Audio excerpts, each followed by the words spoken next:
اعوذ باللہ من الشیطان الرجیم بسم اللہ الرحمن الرحیم ان الحمد للہ ونحمده ونستعینه ونستغفره ونعوذ باللہ من شرور انفسنا ومن سیئات اعمالنا من يهده الله فلا مضل له ومن يضلل فلا هادي له اشهد ان لا اله الا الله وحده لا شريك له واشهد ان محمدا عبده ورسوله وبعد فان خير الحديث كتاب الله وخير هدي محمد صلی اللہ علیہ وسلم وشر الامور محدثاتها وكل محدثة بدعة وكل بدعة ضلالة وكل ضلالة في النار وقال عز وجل بالقرآن المجيد أعوذ بالله من الشيطان الرجيم رب اشرح لي صدري ويسر لي أمري واحلل عقدة من لساني يفقهوا قولي يا رب العالمين اللهم صل على محمد وعلى آل محمد كما صليت على إبراهيم وعلى آل إبراهيم إنك حميد مجيد اللهم بارك على محمد وعلى آل محمد كما باركت على إبراهيم وعلى آل إبراهيم إنك حميد مجيد.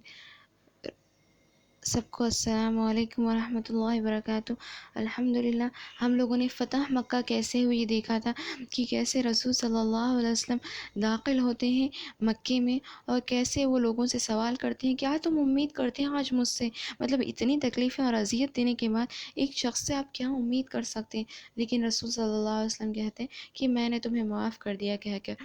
اور ادھر سے خالد بن ولید رضی اللہ عنہ کا بھی لوگ آتے ہیں اور تمام محمد صلی اللہ علیہ وسلم 9 شخصیتوں کے نام لیتے ہیں کہ تم یہ لوگوں کے سوا تمام کے تمام لوگ کو معاف کر دیا میں نے کہہ کر.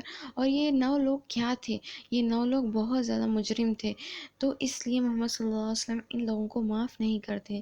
اور محمد صلی اللہ علیہ وسلم کہتے ہیں جب اذان کا وقت ہوتا ہے بلال ابن رباح رضی اللہ عنہ کو کہ کعبے کے اوپر چڑھ کر اذان دینے کو، جب وہ اذان دینے لگتے ہیں تو تمام کے تمام قریش کے لوگ جو نئے مسلمان ہیں ان کے دلوں میں حرج پیدا ہوتی ہے اور وہ کہنے لگتے ہیں کہ یہ کیسے ایک کالے غلام کو ایسی عزت دے رہے ہیں کہہ کر.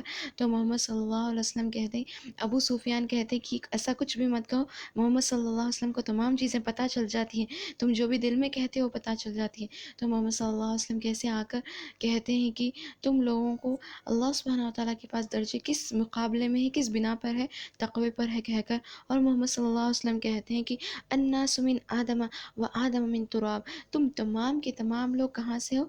آدم سے ہو، اور آدم کہاں سے؟ مٹی سے. تو ہماری حقیقت کیا ہے؟ ہم لوگ کی حقیقت ہم لوگ مٹی سے ہیں. سبحان اللہ. تو ہم لوگ مٹی سے، ہم تمام کے لوگ مٹی سے ہے کہہ کر محمد صلی اللہ علیہ وسلم کہتے ہیں. اور محمد صلی اللہ علیہ وسلم جب کعبے کا جو بھی کعبے میں جتنے بھی بت تھے محمد صلی اللہ علیہ وسلم تمام بدھوں کو گراتے ہیں. اور محمد صلی اللہ علیہ وسلم 3 صحابوں کو بھیجتے ہیں، خالد ابن ولید رضی اللہ عنہ کو اور باقی کے 2 صحابوں کو بھیجتے ہیں، جاؤ جا کر یہ بدھوں کو تم گرا دو کہہ کر. محمد صلی اللہ علیہ وسلم کیا کرتے ہیں؟ یہ بدھوں کو گرانے کا حکم دیتے ہیں. منات، عزا اور سوا، یہ 3 بدھ ہوتے ہیں. محمد صلی اللہ علیہ وسلم کہتے ہیں کہ یہ 3 بدھوں کو گرا دو کہہ کر. اور جتنے بھی مکے میں بت تھے تمام کے تمام بدھوں کو گرا دیا جاتا ہے اور بت پرستش ختم کر دی جاتی ہے مکے میں. سبحان اللہ. اس طرح فتح مکہ ہوتا ہے. اور محمد صلی اللہ علیہ وسلم جب طواف کرنے لگتے ہیں کعبے کا، محمد صلی اللہ علیہ وسلم شکر گزاری میں جو اللہ سبحانہ تعالیٰ نے اتنی بڑی فتح دی ہے، اللہ سبحانہ تعالیٰ نے وعدہ کیا تھا نا کہ یہ صلح حدیبیہ کیا تھی، یہ قریب کی فتح تھی، تو اللہ سبحانہ تعالیٰ نے یہ قریب کی فتح جو ہے یہ بڑی فتح میں تبدیل کر دی، فتح مکہ کر دیا. تو اس طرح مکے کے تمام لوگ محمد صلی اللہ علیہ وسلم کی اس نرم مزاجی دیکھ کر تمام کے تمام لوگ اسلام قبول کرنے لگتے ہیں رحمدلی دیکھ کر. اور یہ لوگ آج تک ایسا کہیں نہیں دیکھے تھے کہ جب بھی کوئی چڑھائی کرنے آتا ہے تو وہ قتل کرتا ہے. اور محمد صلی اللہ علیہ وسلم کے اخلاق دیکھ کر تمام کے تمام لوگ اسلام قبول کرنے لگتے ہیں.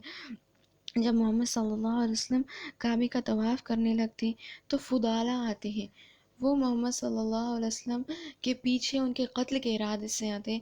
وہ قتل کے ارادے سے جب آتے ہیں تو محمد صلی اللہ علیہ وسلم فضالہ کی طرف دیکھتے ہیں اور کہتے ہیں یا فضالہ، اے فضالہ کیا نیت ہے تمہاری، کس نیت سے آئے ہو؟ تو فضالہ کہتے ہیں کہ میں تو ذکر کر رہا ہوں، میں تو ذکر کر رہا ہوں کہہ کر. تو محمد صلی اللہ علیہ وسلم کہتے ہیں استغفر اللہ، کہ اللہ سبحانہ تعالیٰ سے توبہ کرو، یعنی کہ معافی مانگو، کیونکہ وہ جانتے ہیں محمد صلی اللہ علیہ وسلم ان کی نیت کیا ہے. تو محمد صلی اللہ علیہ وسلم کہتے ہیں استغفر اللہ، کہ اللہ سبحانہ تعالیٰ سے معافی مانگو کہہ کر. تو فضالہ پریشان ہو جاتا ہے کہ محمد صلی اللہ علیہ وسلم کو دل کی نیت کیسے پتہ، مطلب دلوں کی نیت تو اللہ سبحانہ تعالیٰ جانتے ہیں، ایک دوسرے کے دل میں کیا چل رہا ہے آپ کیسے جان سکتے ہیں؟ تو وہ پریشان ہو جاتے ہیں اور پھر سے آگے آتے ہیں، پھر سے طواف کرنے لگتے ہیں۔ تو محمد صلی اللہ علیہ وسلم پوچھتے ہیں کیا نیت کرتے ہو تم، کیا ارادہ رکھتے ہو؟ تو وہ کہتے ہیں میں تو اللہ کا ذکر کر رہا ہوں۔ محمد صلی اللہ علیہ وسلم پھر سے کہتے ہیں استغفر اللہ، اللہ سبحانہ تعالیٰ سے معافی مانگو۔ تیسری بار بھی یہی ہوتا ہے تو محمد صلی اللہ علیہ وسلم خدا کے دل پر اپنا ہاتھ رکھتے ہیں اور کچھ ہدایت کے لیے کچھ کلمات پڑھتے ہیں، تو فوری ان کا دل محمد صلی اللہ علیہ وسلم کی محبت سے بھر آتا ہے اور کہتے ہیں انی اشہد ان لا الہ الا اللہ انی و اشہد ان محمد عبدہ و رسولہ، کہہ کر کہ میں گواہی دیتا ہوں کہ محمد صلی اللہ علیہ وسلم اللہ کے سوا کوئی بھی عبادت کے لائق نہیں، اور محمد صلی اللہ علیہ وسلم اس کے نبی اور پیغمبر ہے، اس کے عبد ہے کہہ کر تو فوری اور فضالہ رضی اللہ عنہ یہ خود کہتے ہیں، یہ خود حدیث روایت کرتے ہیں اور کہتے ہیں کہ میں جب محمد صلی اللہ علیہ وسلم کے قتل کے ارادے سے آیا تو محمد صلی اللہ علیہ وسلم اس دنیا پہ اس تمام کے تمام زمین پر محمد صلی اللہ علیہ وسلم سے ایسا کوئی شخص نہیں تھا جس سے میں زیادہ محمد صلی اللہ علیہ وسلم سے نفرت کرتا، یعنی کہ میں محمد صلی اللہ علیہ وسلم سے سب سے زیادہ نفرت کرتا تھا، وہ ایسی شخصیت تھی۔ جب محمد صلی اللہ علیہ وسلم میرے دل پہ ہاتھ رکھتے تو میرا دل محمد صلی اللہ علیہ وسلم کی محبت سے بھر آیا، اور اس تمام کی تمام زمین پر ایسی کوئی مخلوق نہیں جس سے میں محمد صلی اللہ علیہ وسلم سے زیادہ محبت کرتا، کہہ کر وہ کہتے ہیں۔ اس کے بعد محمد صلی اللہ علیہ وسلم ایک کے بعد ایک شخص کو معاف کرتے ہیں۔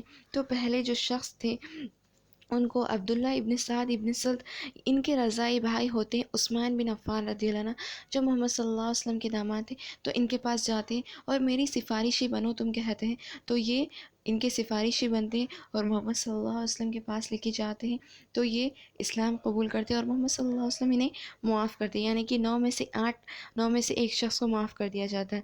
اور اس کے بعد جو ہوتے ہیں صفوان ابن امیہ، تو یہ کیا کرتے ہیں، جو اکرمہ ابن ابی جہل جو دوسرے شخص تھے، تو ان کی بیوی تھے حاکم ابن حارث، تو یہ ان کی بیوی اسلام قبول کرتی ہے۔ ان کی بیوی کیا کرتی ہے، اکرمہ ابن ابی جہل محمد صلی اللہ علیہ وسلم کے آنے سے پہلے ہی جاتے ہیں اور سمندر کے پاس جانے لگتے ہیں، میں قتل ہو جاؤں گا، مطلب میں مر جاؤں گا، محمد صلی اللہ علیہ وسلم آ رہے ہیں چڑھائی کرنے کے لیے، ہمیں پتہ ہے ہم لوگوں نے ان کے ساتھ کیا کیا ہے، تو یہ آج ہمیں قتل کر دیں گے، یہ نہیں چھوڑیں گے، کہہ کر وہ کیا کرتے ہیں، جاتے ہیں اس پر جانے لگتے ہیں۔ تو ان کی بیوی کیا کرتی کہ چلو، ان کا ہاتھ پکڑ دیا اور کھینچ دیا، چلو تم لوگ چلو، محمد صلی اللہ علیہ وسلم بہت رحم دل کے ہیں، ہم نے آج سے پہلے اتنے رحم دل کے شخص کو نہیں دیکھا، کہہ کر وہ ان کا ہاتھ پکڑ دیے اور محمد صلی اللہ علیہ وسلم کے پاس لے کر جاتی ہیں۔ تو محمد صلی اللہ علیہ وسلم جب اکرمہ ابن ابی جہل کو آتے ہوئے دیکھتے ہیں تو اپنے صحابہ کو کہتے ہیں کہ میں اس شخص کو اسلام قبول کرتا ہوں دیکھتا ہوں، یعنی کہ یہ مجھے امید ہے کہ یہ شخص آ کر اسلام قبول کرے گا۔ اے صحابہ، تم سب سے ایک التجا ہے، تم سب مجھ پر ایک احسان کرنا، جب اکرمہ یہاں پر آ جائے تو تم اس کے والد کے نام سے مت بلانا، مطلب اس کے والد کو ابو جہل مت کہنا، بلکہ اس کے والد کو اس کی ماں نے جو نام رکھا ہے عمرو ابن ہشام، اس نام سے بلانا، یعنی کہ جب تم ابو جہل کہو گے تو اسے تکلیف ہوگی، تم کیا کہنا، اس کے والد کو عمرو ابن ہشام کہنا، کیونکہ یہ لوگ ابو جہل کہتے تھے۔ ابو جہل اس امت کا فرعون ہے، تمام کے تمام لوگ جانتے ہیں، اس امت کے فرعون کا بیٹا اسلام قبول کرنے آ رہا ہے۔ تو محمد صلی اللہ علیہ وسلم کی یہ ترمذی میں یہ حدیث موجود ہے، یہ محمد صلی اللہ علیہ وسلم کی شمائل کی حدیث میں موجود ہے، محمد صلی اللہ علیہ وسلم کی شمائل میں موجود ہے۔ سبحان اللہ، مطلب محمد صلی اللہ علیہ وسلم کی یہی اخلاق تھے۔ محمد صلی اللہ علیہ وسلم اپنے آپ کو دوسروں کی جگہ پر رکھ کے دیکھتے، یعنی کہ محمد صلی اللہ علیہ وسلم کی دشمن کا بیٹا آ رہا ہے، محمد صلی اللہ علیہ وسلم کہہ رہے ہیں تم ایسے الفاظ ادا مت کرو، ابو جہل مت کہو اس کے والد کو، کیونکہ اس کو تکلیف ہوگی، کہہ کر اکرمہ ابن ابی جہل آ کر اسلام قبول کرتے ہیں، اور یہ بھی اس شخصیتوں میں سے ان کا بھی نام نکال دیا جاتا ہے۔ پھر یہ تیسرے شخص ہوتے ہیں صفوان ابن امیہ۔ تو جب صفوان ابن امیہ یہ کیا کرتے ہیں، یہ بھی سمندر کی طرف بھاگنے لگتے ہیں، تو ان کے کزن ہوتے ہیں، ان کے رشتہ دار ہوتے ہیں، ان کو پکڑ کر لاتے ہیں کہ تم کیا کرو، عمیر ہوتا ہے ان کا نام، عمیر الوہب ابن جمحی ہوتا ہے، تو وہ کیا کرتے ہیں، ان کو پکڑ کر لاتے ہیں کہ تم مت جاؤ، محمد صلی اللہ علیہ وسلم بہت رحم دل کے ہے، تمہیں معاف کر دیں گے کہہ کر. تو وہ کہتے ہیں کہ میں ایسا نہیں مانتا کہہ کر. تو وہ فوری محمد صلی اللہ علیہ وسلم کے پاس دوڑتے ہوئے جاتے ہیں اور کہتے ہیں کہ اللہ کے رسول صلی اللہ علیہ وسلم آپ کچھ ایسی نشانی دیجیے کہ جس سے میں صفوان کو بتاؤں کہ آپ انہیں معاف کر دیں گے کہہ کر. تو محمد صلی اللہ علیہ وسلم اپنے امامہ نکال کر دیتے ہیں. تو وہ محمد صلی اللہ علیہ وسلم کا امامہ بتائے، دیکھو یہ امامہ رسول اللہ صلی اللہ علیہ وسلم کا ہے، چلو محمد صلی اللہ علیہ وسلم کے پاس، محمد صلی اللہ علیہ وسلم تمہیں معاف کر دیں گے کہہ کر. تو وہ جاتے ہیں اور محمد صلی اللہ علیہ وسلم کے پاس کہتے ہیں کہ مجھے اسلام قبول کرنے کے لیے 2 مہینے چاہیے. تو محمد صلی اللہ علیہ وسلم کہتے ہیں کہ 4 مہینے لے لو، یعنی کہ 2 مہینے نہیں بلکہ 4 مہینے لے لو کہہ کر. تو اس طرح وہ ابھی اسلام قبول نہیں کرتے. پھر جو چوتھے شخص تھے وہ کون تھے؟ خبار ابن اسود. تو یہ چوتھے شخص بھی طائف، یہ چوتھے شخص کیا کرتے، یہ مکہ چھوڑ کر چلے جاتے ہیں. جب محمد صلی اللہ علیہ وسلم کے پاس محمد صلی اللہ علیہ وسلم آتے ہیں تو یہ جب طائف کے، یہ جب مکہ واپس لوٹنے لگتے ہیں تو یہ طائف کے پاس محمد صلی اللہ علیہ وسلم کے جہرانہ کے پاس ملتے ہیں اور یہ بھی اسلام قبول کرتے ہیں. اور جو 5ویں اور 6ویں جو شخصیتیں تھیں، الحارث ابن ہشام، زہیر ابن ابی امیہ، تو یہ دونوں کے جو رشتہ دار ہوتے ہیں ام ہانی رضی اللہ عنہ، تو ان کی گارنٹی پر، ان کے سفارش پر یہ دونوں بھی محمد صلی اللہ علیہ وسلم کے پاس جاتے ہیں اور اسلام قبول کرتے ہیں. یہ 5 اور 6ویں شخصیتوں کا نام بھی اس میں سے نکال دیا جاتا ہے. اور جو 7ویں شخصیت تھی وہ بھی اسلام قبول کر لیتے ہیں، ان کا بھی نام اس میں سے نکال دیا جاتا ہے. اور جو وحشی تھے، جو کہتے ہیں کہ جب سے وہ حمزہ رضی اللہ عنہ کو قتل کرے ان کا دل بے چین ہو جاتا ہے، جب فتح مکہ ہو جاتی ہے تو یہ طائف سے واپس لوٹ جاتے ہیں مکے کو، اور یہ طائف سے جب واپس لوٹتے ہیں یہ بھی اسلام قبول کرتے ہیں تو ان کا بھی نام نکال دیا جاتا ہے. اور جو 9ویں شخصیت تھی وہ کون تھے؟ ہند بنت عتبہ، جو ایک عورت تھی، جو حمزہ رضی اللہ عنہ کی جو بہت بری طریقے سے قتل کر دیا جاتا، ان میں یہ عورت موجود تھی. یہ کون تھے؟ یہ ابو سفیان رضی اللہ عنہ کی بیوی تھی، ہند بنت ابی امیہ. تو یہ کیا کرتی ہیں، جب مکے میں عورتیں اسلام قبول کر محمد صلی اللہ علیہ وسلم کے پاس بیعت لینے لگتی ہیں، محمد صلی اللہ علیہ وسلم جب عورتوں سے بیعت لیتی تو کبھی ہاتھ نہیں آگے کرتے. محمد صلی اللہ علیہ وسلم صرف زبان سے بیعت کرتے، اپنا ہاتھ آگے نہیں کرتے تھے. تو جب یہ بیعت لینے لگتی ہے تو تمام عورتیں جب آ کر اسلام قبول کر کے محمد صلی اللہ علیہ وسلم کے پاس بیعت لینے لگتے ہیں تو یہ بھی آتی ہے اور بیعت لینے لگتی ہے. کیا بیعت تھا وہ؟ کہ تم اللہ کے سوا کسی کو عبادت نہیں کرو گے، اللہ کے ساتھ شریک نہیں ٹھہراؤ گے، کہ چغلی نہیں کرو گے، زنا نہیں کرو گے، اپنی اولادوں کو قتل نہیں کرو گے، یہی تمام چیزیں تھیں. تو محمد صلی اللہ علیہ وسلم جب کہتے ہیں تو ہند بنت یہ جو شخصیت تھی یہ کیا کرتی ہیں، یہ کہتی ہیں کہ میں میرے جو شوہر ہے وہ بہت زیادہ بخیل ہے، وہ بہت بخل کرتے ہیں، تو کیا وہ مجھ پر اور میرے اولاد پر اتنا خرچ نہیں کرتے جتنا خرچ کرنا چاہیے. تو محمد صلی اللہ علیہ وسلم کہتے ہیں کیا میں ان کے پاس سے، میں ان کی اجازت کے بغیر ان کے پاس سے پیسے لے لوں کہہ کر. تو محمد صلی اللہ علیہ وسلم کہتے ہیں اگر تمہارے شوہر بخیل ہے، بخل کرتے ہیں، تو تم ان کے پاس سے اتنی ہی پیسے لے سکتی ہو جتنے تمہارے اور تمہاری اولاد کی ضرورت ہو، مطلب ضرورت ہو. محمد صلی اللہ علیہ وسلم کیا شرط رکھ رہے ہیں؟ ضرورت کی حد تک نکال سکتی ہوں تمہارے شوہر کو پتہ چلے بغیر، لیکن بے فضول کے نہیں نکال سکتی ہوں. تو جب یہ عورت یہ پوچھتی ہے تو محمد صلی اللہ علیہ وسلم کہتے ہیں کیا تم ہند بنت عتبہ ہو؟ تو وہ کہتی ہیں کہ ہے اللہ کے رسول صلی اللہ علیہ وسلم، میں نے تو اب اسلام قبول کر لیا کہہ کر. تو یہ 9 لوگوں کو بھی محمد صلی اللہ علیہ وسلم معاف کر دیتے ہیں، یعنی کہ بغیر کوئی خون کے فتح مکہ ہوتی، یہ مکہ کو فتح کر لیا جاتا ہے. تو اس طرح 9 کی 9 شخصیتوں کو اسلام قبول کرتے ہیں. اور یہ اسلام کے دشمن جو ابو لہب اور ابو جہل تھے، ان کے بیٹے اسلام قبول کرے. اکرمہ ابن ابی جہل رضی اللہ عنہ آگے چل کر بہت بڑے عمدہ صحابی بنتے ہیں، بہت زیادہ محمد صلی اللہ علیہ وسلم سے محبت کرنے والے بنتے ہیں. اور ابو لہب کے 2 بیٹے بھی اسلام قبول کرتے ہیں. اور یہ وہ عتبہ اور عتیبہ نہیں تھے جن کا محمد صلی اللہ علیہ وسلم کے جو داماد بننے والے تھے، وہ نہیں تھے، بلکہ ان میں سے ایک شخص رسول صلی اللہ علیہ وسلم کے جو داماد بننے والے تھے اور ایک متب تھا. یعنی کہ ابو لہب کے 3 بیٹے تھے، عتبہ، عتیبہ اور متب. تو ان میں سے متب اور ایک بھائی اسلام قبول کرتے ہیں. اور ایک بھائی بغیر اسلام کے انتقال ہو جاتا ہے، مر جاتا ہے، اس کو بہت بری موت آتی ہے۔ تو اس طرح یہ اسلام قبول کرتے ہیں، اور اب محمد صلی اللہ علیہ وسلم کہاں رکیں گے؟ اب محمد صلی اللہ علیہ وسلم کے رکنے کی باری آتی ہے، تو محمد صلی اللہ علیہ وسلم پتہ ہے کہاں رکتے ہیں؟ سبحان اللہ، محمد صلی اللہ علیہ وسلم رکتے ہیں وہیں پر۔ اب محمد صلی اللہ علیہ وسلم یہاں کے لیڈر ہیں، محمد صلی اللہ علیہ وسلم یہ تمام قریش، مدینے کے، سعودی عرب کے لیڈر ہیں، اور کون نہیں چاہتا کہ محمد صلی اللہ علیہ وسلم ان کے گھر آئے؟